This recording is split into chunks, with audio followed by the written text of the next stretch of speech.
guys, it's Zander here and welcome back to another Kitchen Table Magic deck tech. This is a mono green insect deck that I used to play back in the day. Just going to touch over the main deck here. There is no sideboard, being this casual kitchen table stuff. Hopefully you guys enjoy the video.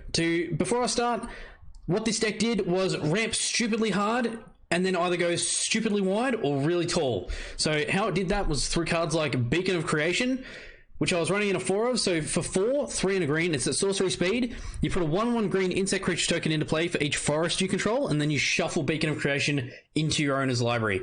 So the Beacons was a cycle of cards that come through with, I think it was Fifth Dawn, during the Mirrodin block, that was really cool. There's one that like doubles your life, one gives you extra turns, Beacon of Destruction, deal 5 damage to something.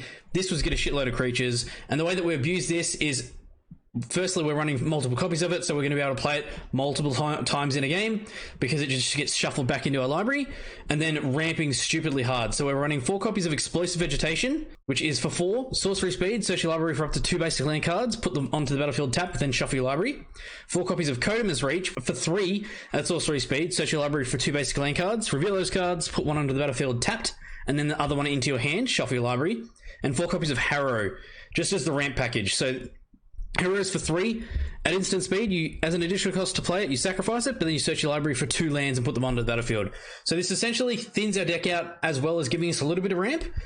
Kodamas Reach just gives us a heap of ramp, and Explosive Vegetation is ramped it straight onto the board. So by the time we play the Beacon of Creation, the amount of insects we're getting is going to be insane. It's great. Also playing 4 copies of Coat of Arms, which is for 5. It's an artifact that sits on the battlefield, and each creature gets +1/+1 for each other creature in play that shares a creature type with it. So if we have 10 insects, or insect tokens, they each get +1 for each other creature that shares a type. So they're each going to get +9/+9, so they're all going to be 10/10s.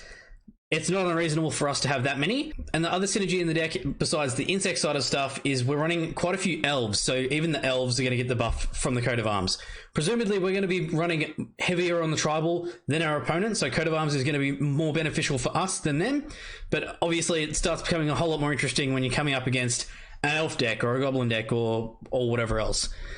2 copies of Pendelhaven, just as a buff if we haven't got the Coat of Arms out. So Pendelhaven is for 2. It's a 1/1 elf shaman with tap. Each 1/1 creature you control gets +1/+2 until end of turn. So they become 2/3, just adding to the stats and potentially closing out a game, which can be really useful. 4 copies of Wirewood Hive Master, which is for 2, 1 and a green.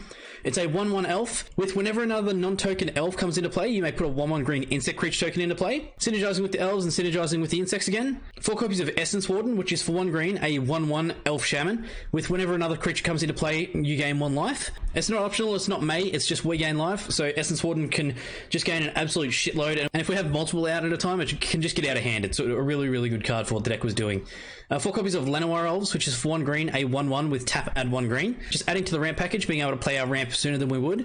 3 copies of Scion of the Wild, which is for 3, 1 and 2 green. It's a star avatar with Scion of the Wild's power and toughness are each equal to the number of creatures you control. Absolutely love this card. I used to play something like, I think it was Stag Beetle. It comes in with +1 counters equal to the number of other creatures in play. So it's a similar effect, but it was at a 5 cost. I thought this was a little bit better and at a better rate, so I ended up running with this. 2 copies of Ant Queen, which is the top end of the curve for the insects. At a 5 cost, it's a 5/5 insect with pay 2 to put a 1/1 green insect creature token onto the battlefield. Really, really cool. In later renditions of the deck, I did end up taking... In more recent renditions of the deck, I did end up taking out the Ant Queens and a couple of copies of the Coat of Arms to put in 4 copies of Mycoloth, which is for 5, a 4/4 fungus with Devour 2. So as it enters the battlefield, you may sacrifice any number of creatures.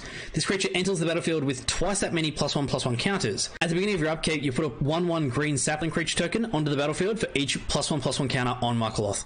So it used to be really, really cool. This would just help go super wide. Just an alternate strategy that would work alongside the Beacon of Creation as well. Really, really good card. Tawny Elf in a 2 of, for 1 green, it's a 0/1 elf. All creatures able to block it do so. So we could swing in with all our creatures and everything had to block this and potentially win. Absolutely used to steal games. It was really good. 2 copies of Wirewood Symbiote, which is for 1 green, a 1/1 insect. Return an elf you control to its owner's hand, untap target creature, play this ability only once each turn. Really just being able to synergize with the Llanowar Elves, being able to untap it or bounce back one of our elves, didn't matter which one, to be able to play out another elf. getting us more triggers on the Wirewood Hivemaster. It was a bit of a cute synergy, but it used to work really well. Touching on the land base here, 2 copies of Pendlehaven, which essentially works the same as the Elf, except it's a legendary land with tap add green, but it's also got tap, target 1/1 creature gets +1/+2 until end of turn. And to finish off the land base, we were running 16 forests. So that is monogreen insects for Kitchen Table Magic. Thanks for watching, guys. As always, don't forget to like, share, subscribe, and hit the bell icon to see new videos as they were released. If you like what I do and you want to support the channel, you can throw me $1 on my Patreon at patreon.com/SandersQuest. And I will see you guys in the next video. Keep questing, guys.